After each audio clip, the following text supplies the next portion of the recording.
I was like, you know, Auntie Easterine is one of the foremost voices of literature, not only in the region, but in the entire country and worldwide as well. And as a publisher, it has been a dream for us to have her publish with us one day. And she has published with Speaking Tiger, Harper, and so on. But somehow we've never had this opportunity to publish Auntie's works. And when we had this very short but intimate conversation about her unpublished work, you know, I, I just lapped it up in a heartbeat. My colleague Kartik was also at the festival. I spoke to him. He was excited. One thing led to another. I spoke to Atuno about it. She was so excited.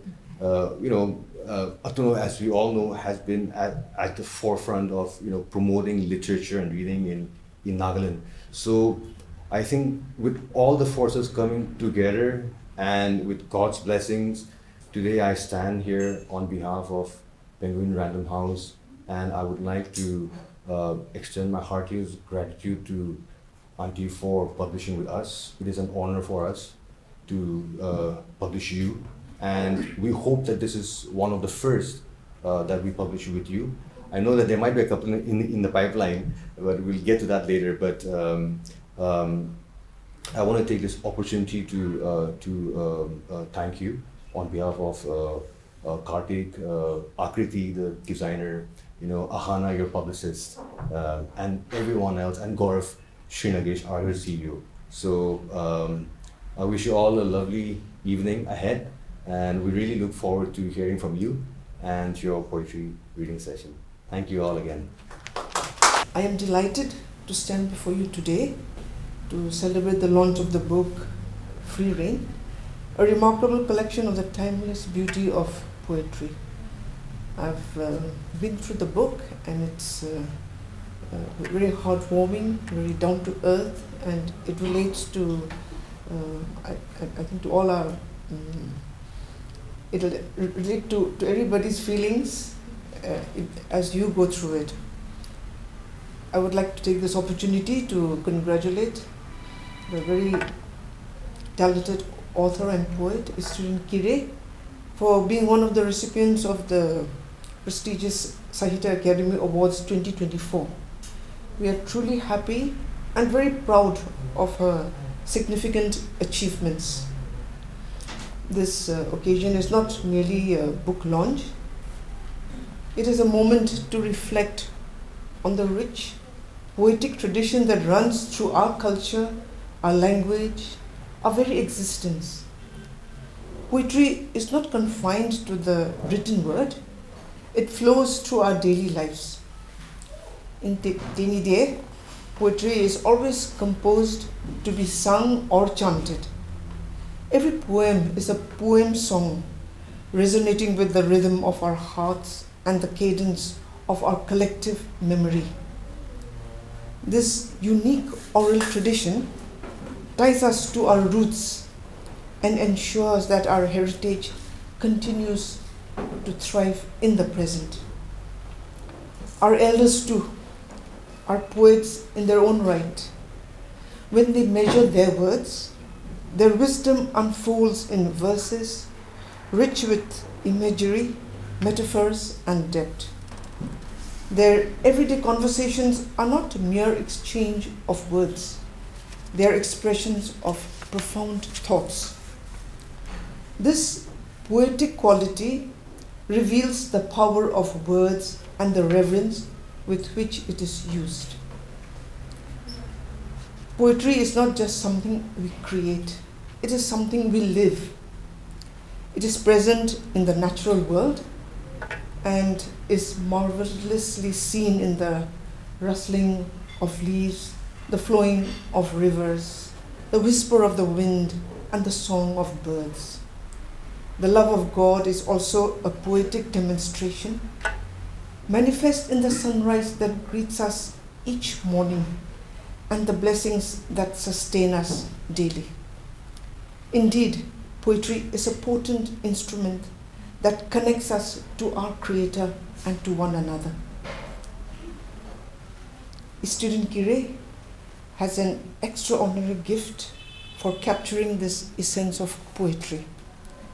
Through her works, she distills the beauty and rhythm of life into stanzas that resonate with us all. Her work reminds us to listen more closely to poetry that surrounds us, to cherish it, and to share it with others. Today, as we launch Freerain, let us celebrate the gift of nature in our lives, and may it inspire us to recognize the poetry that surrounds us and carry it forward into the world. A very merry advanced Christmas and a very prosperous New Year to us, to you all. Thank you.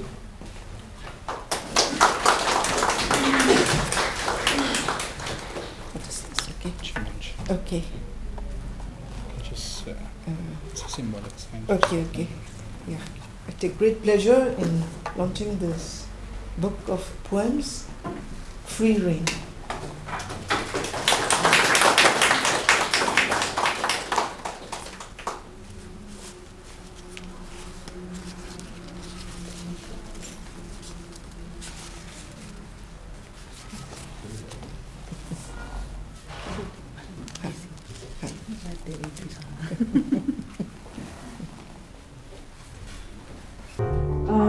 The title poem is Freerain, but I won't be reading that. And I'll have to tell you a story from Siliguri. I traveled to Siliguri last week and got this copy of my book. And I was doing a reading by request and decided to read the title poem Freerain. When I got to line 5, a mosquito came. A mosquito came very close and it was about to bite me. I just started shouting, "There's a mosquito here!" And then I remembered I'm reading a poem, so I had to explain to them, that's not part of the poem. So I'm not going to attempt reading the title poem. I'll read you other poems. I have to also publicly thank a poet friend called Siddharth, a young man from Pune, and we used to exchange poems, and he was the one always pushing me to publish. So thanks to Siddharth and his insistence, I got up the courage to approach Peter and give him my poems. I'll start with the first poem. It's called Morning Poem.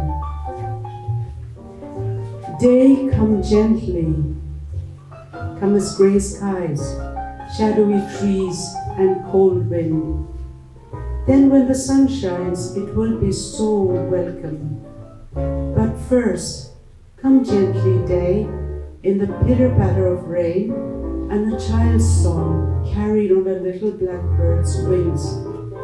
Yes, come without haste, in childhood sounds of my grandfather's footsteps on a wooden floor, unhurried as he makes his way down the stone steps to the kitchen to make the first fire of the day. In our childhood, we spent a lot of time with our grandfathers, and both my auntie's father and my maternal grandfather, they rose very early and they would make the first fire of the day. So this is a memory of them. The second poem is called Your Face, and I want to explain it because Your Face is about a young Indian soldier, and I grew up in the 60s and 70s when Nagaland had a lot of conflict, so we were very scared of Indian soldiers. And I'd never seen an Indian soldier smile before. So one morning we were driving on the highway and stopped by a soldier. And then suddenly he smiled, and he smiled for a long time. And I realized, gosh, he looks like my friend Basim. Basim is an Iraqi, again a very young poet. He looked like Basim. And I felt, I don't have to fear this soldier, this smiling soldier. So here's the poem. Your face. This morning, we were riding on a highway, overtaken by soldiers and cows. By the roadside, a young soldier waved to us and smiled at us with your face. I was so surprised, I smiled back at him. Okay, the third poem is called Midnight Moon.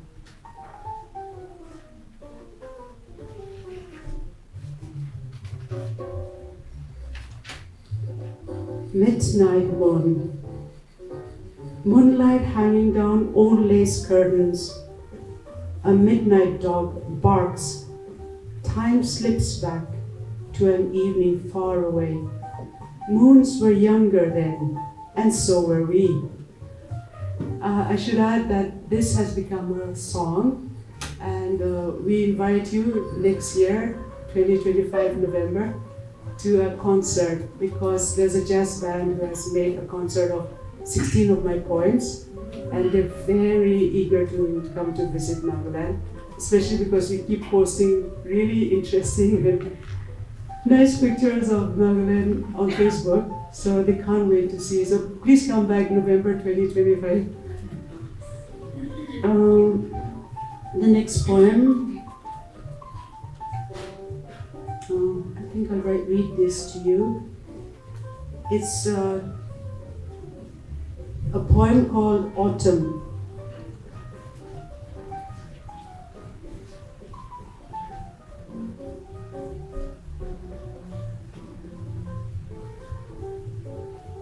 In autumn, I met a woman on the street that I knew, and she's my mother's age, and she always has a lot to tell me, so this is about her.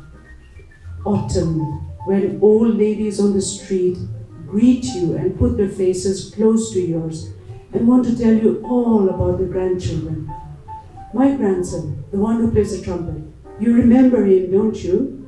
He's going to be playing at the Nordlis Festival, and his sister, who's always writing poetry, has finally got a job at the bank. Thank goodness. So much better, don't you think, than going to all those dreadful cafes every evening and reading poems and never getting any money for all that. I think it's just wonderful when all your grandchildren have settled down, got jobs, and have their own apartments. Hade, bye now, have a good day, see you again soon. And then she was off. And Hade is a Norwegian word for goodbye. So just my little glossary there. Then the next poem is called Hush. It's winter, so this is a winter poem, which is also a song now in the album. You must have seen the snowfall. Have you heard snowfall? Never makes a sound. So this is about snow. Hush, can you hear the snow fall? From heaven to tree branch, from branch to forest floor. Oh my heart, be so white, be so still, be beautiful like freshly fallen snow. Then the next one is something that we can all identify with. It's called Life is a Log Drum. Life is a log drum insistently beating out its demands. Sometimes in the silences between the beats, I hear God calling my name. Oh, that the drumming would stop.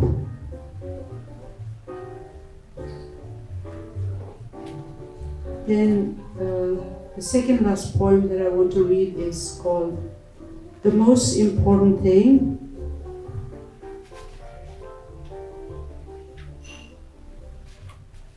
And this is something that my sister's church does. They dedicate 2 days to feeding the homeless. But I'll come back to that soon. The most important thing. But you see, love. Love is not the most important thing. It is not about making another soul feel deathless. No. Food. Food is the most important thing. And if you go and feed a dozen hungry, homeless young and a handful of old people, you will find out it is food, not love. That is the most important thing. And when we have done that, given food to the hungry and the ones who have none to feed them, love will come by the feeding, deathless love. But first, give them food, and by, love will come. Then the last poem is for my son.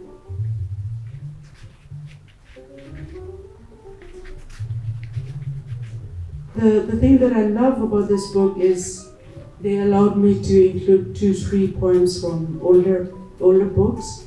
So this is from a volume that came out in 1982 for my son. Someday you will ask why the birds no longer sing, or the flowers smell as sweet as I said they used to do, why the rivers no longer have fish, or the trees green leaves, and wonder where all the rainbows went. One day, my son, when you come to ask me, what color was the sky before it turned gray, I will no longer have the answers. Thank you all very much for listening.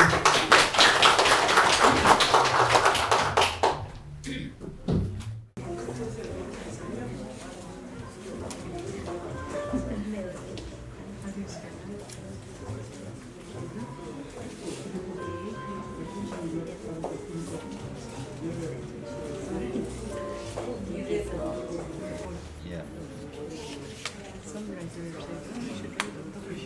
Oh, really? Yeah. We don't think of this. Yeah.